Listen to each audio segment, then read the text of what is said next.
Not eat this anymore. You are already warned. Most of us always have ketchup in the fridge, since we put ketchup on the sandwiches, hot dogs, fries, etc. Unfortunately, only a few are aware of the effects of this seasoning. Apparently, our favorite seasoning contains much more than a healthy dose of tomato. If you take a bottle of Heinz ketchup and check its ingredients, you will read the following: tomato concentrate of ripe red tomatoes, distilled vinegar, high fructose corn syrup or sugar, corn syrup, sugar again, spices, onion powder, natural aroma. First of all, do not you think it's strange that our ketchup contains a double dose of sugar? The terms high fructose corn syrup and corn syrup are just fancy names for sugar.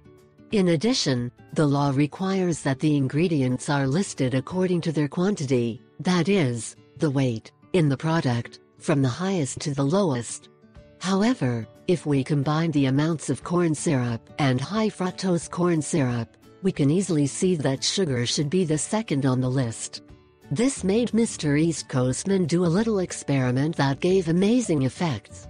He filled a typical 1.3-liter bottle of Heinz ketchup with the actual amount of sugar it has, and had 33 tablespoons of sugar.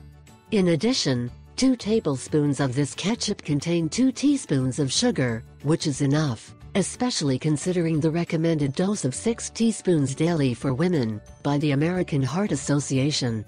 This means that ketchup takes up a third of your daily sugar quota. In addition, the distilled vinegar in Heinz ketchup is not healthy, as it is made from transgenic maize, and is openly admissible on Heinz's website. Despite numerous discussions on the effects of genetically modified foods on our health, we have recently found that they are linked to Monsanto's Roundup herbicide, which is used in genetically modified crops. I ask 3 favors. 1. Subscribe. 2. Share it with your friends and family. 3.